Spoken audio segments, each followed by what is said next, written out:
If your family read a book together this summer, ate a colonial meal, and had a few great conversations, would your children remember more about America's founding than an entire textbook?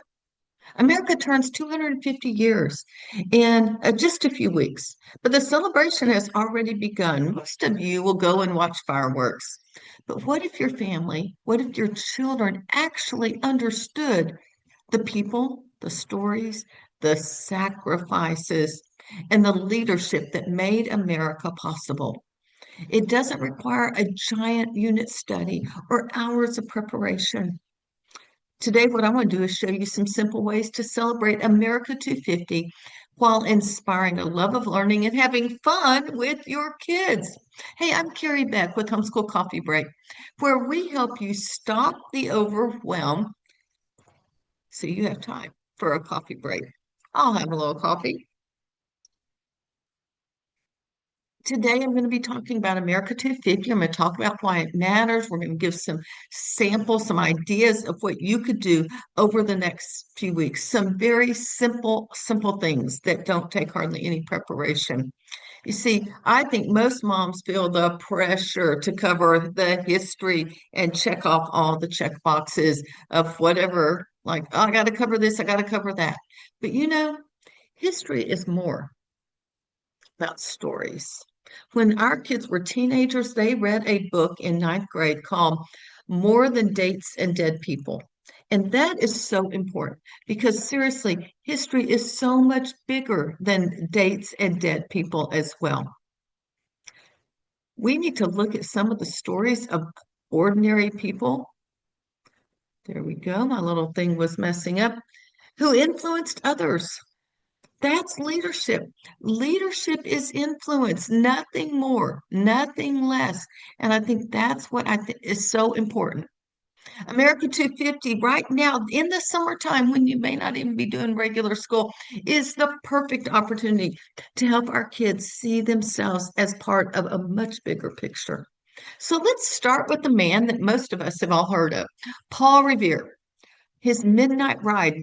In fact, Longfellow wrote a whole poem about Paul Revere's Midnight Ride, the Midnight Ride of Paul Revere. And when I was studying, I was like, I remember in junior high, this was the poem that I had to do for poetry reading. Listen, my children, and you shall hear of the Midnight Ride of Paul Revere. On the 18th of April in 75, hardly a man is now alive who remembers that famous day and year. He said to his friends, if the British march by land or sea from the town tonight, hang a lantern aloft in the belfry arch of the North Church Tower as a signal light. One if by land, two if by sea. And I on the opposite side, lost my place. I on the opposite shore will be ready to ride and spread the alarm through every Middlesex village and farm for the country folk to be up and armed. Now, it goes on, and I would highly recommend reading it to your kids. I plan to read it to my grandkids, maybe even if I don't see them till the 4th of July. Most families know who he is, and he made a midnight ride, but do they realize that he was just a silversmith? Actually, when we were in Boston, we got to go visit his house, and he was a silversmith, just like Johnny Tremain in the fantastic award-winning novel Johnny Tremain. You see, just an ordinary person risked arrest to warn fellow patriots that the British troops were moving in on Lexington and Concord. One ordinary craftsman, one regular person used his influence to help change history. So, how could you apply this to your family? Read a one-page biography of someone from 250 years ago in America. Read it aloud at lunch and ask one question. How did this person influence others? Close your mouth and see what they say. You see, that's leadership education in action. How easy is that? Just read and ask one question. So, what are some other things? You could read great books together. One of the easiest ways I think to learn history and the way that we did the best was just through literature. Kids remember stories so much more than worksheets. I will show you a few simple ones and I'll be talking about some others. But this is the Skip Back School. It's all about school around that time.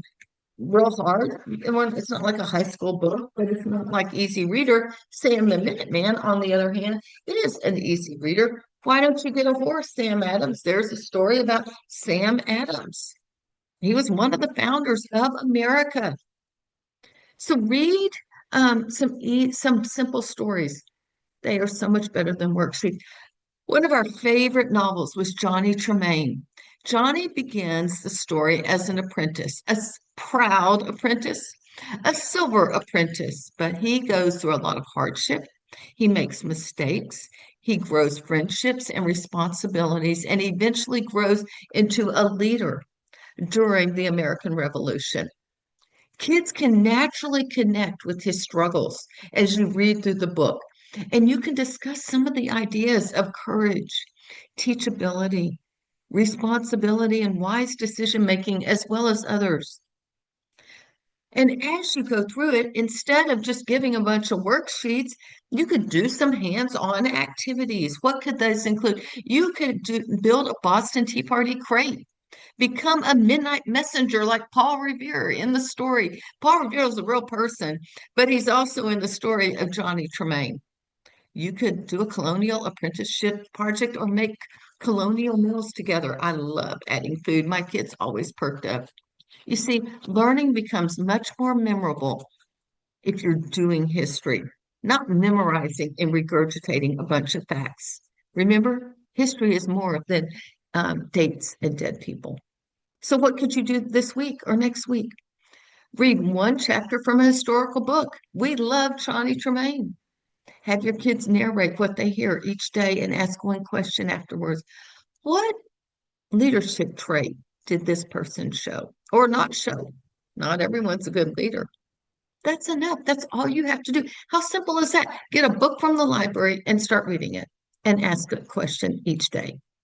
You know, a lot of people think that it's only men that were participating 250 years ago, but that is just not true.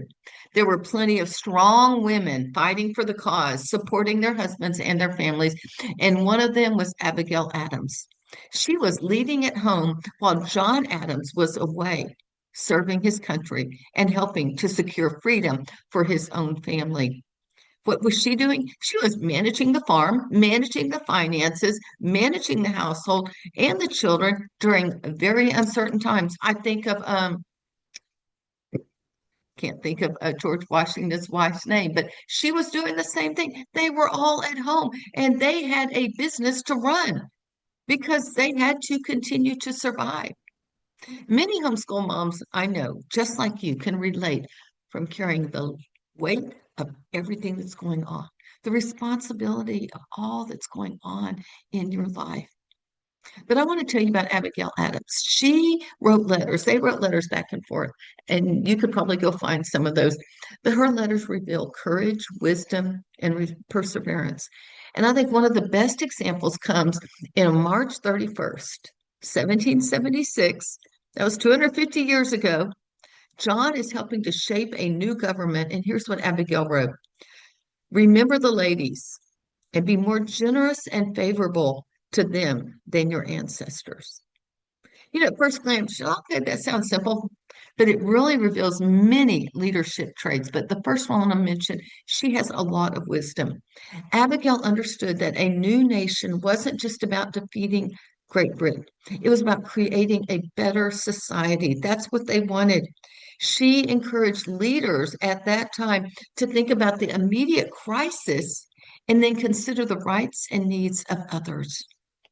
And we have Abigail Adams is one of our people in our America 250 Leadership Freedom Pack. And we can dive into more of the qualities of perseverance and courage. I don't have time today, but this is just a powerful example. It shows that leadership isn't always standing in front of a crowd. She was writing letters to her husband and having great influence on the society that would come out of that war. Sometimes it's a thoughtful conversation, a letter, a text, influencing the people around you, something homeschool moms do every day, something you do every day. You are influencing the next generation. You may feel like you're not doing much, but I'm going to tell you, you have more impact on your children than anyone else. Leadership isn't always happening in Congress. It is happening around the kitchen table. It is happening in the living room, sitting on the couches. You have the biggest influence on the next generation. And I think that was true then. It is true today. So when you're talking about Abigail, maybe reading her that sentence, you can think, well, what responsibilities did Abigail Adams have to carry? What responsibilities do you carry here in our home?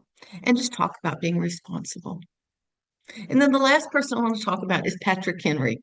Patrick Henry and the Courage. You see, here's a very simple book, but it will tell the story of where was Patrick Henry on the 29th of May? I actually don't know that that is completely true because I will tell you this on March 23rd, 1775, a year ago, and I have not read this book, so I'm sure she ties it in to May 29th. Patrick Henry challenged Virginians to prepare for difficult days. And he gave this great speech. And one of the lines that most of us can remember, I hope your children remember, give me liberty or give me death. Now, is that exactly what was said? I don't know, but that's what's come down in the history books. And the winners get to write the history books.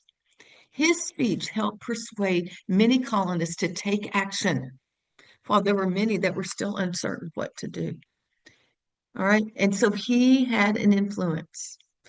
What could you do with his story? You could read his speech, and then you could say questions like, would you choose liberty or would you choose being a slave? A lot of people are like, well, I don't want to die, so I'll just do whatever everyone else tells me, whatever the government says.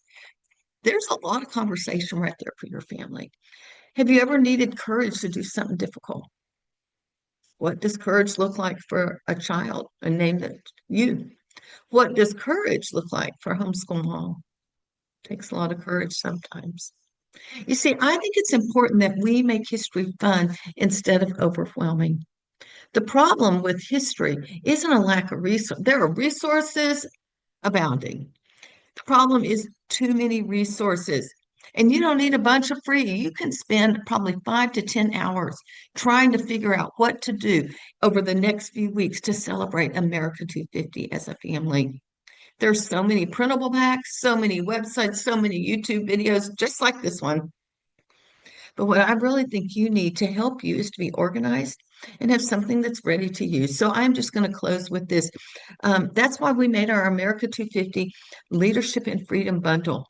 It does have our Leadership and Freedom Unit Study. It has our bonus Johnny Tremaine Literature Study with lots of fun activities, Silversmith, STEM activities, history, writing, math, you name it, it's in there.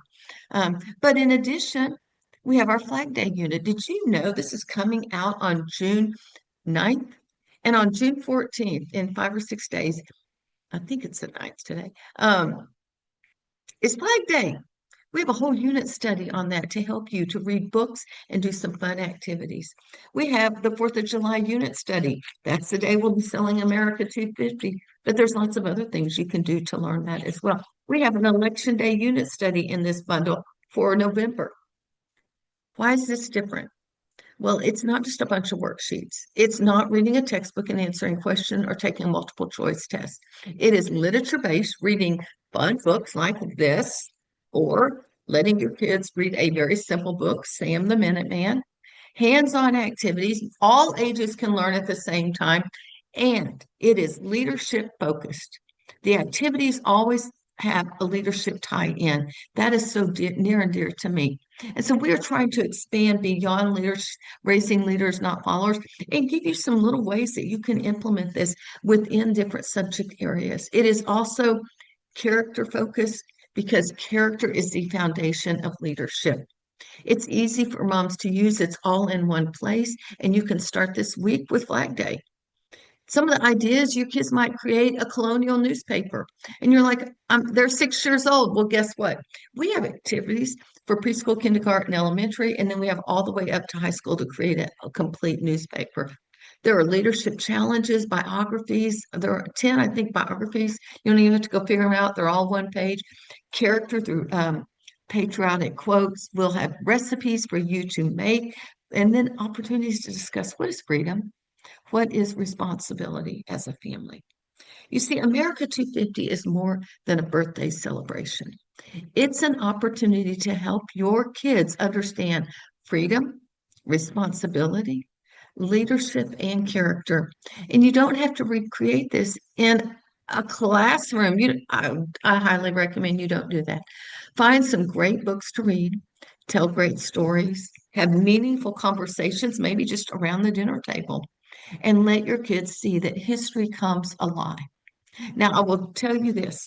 Just this week, you can save on this with the code 250 and save 20%. If you want an easy way to celebrate Flag Day, 4th of July, America 250, Election Day, all of it, it's all put there for you. The goal isn't about checking boxes. The goal is about inspiring your children to love learning and to become leaders who will influence others for good. 250 years ago, ordinary people made choices that changed history. Paul Revere, Abigail Adams, Patrick Henry. Today, the conversations you have around the kitchen table or the dinner table will influence the next generation just as like get all the information in the show notes. I'm Carrie Beck with Homeschool Coffee Break. We'll talk to you next time.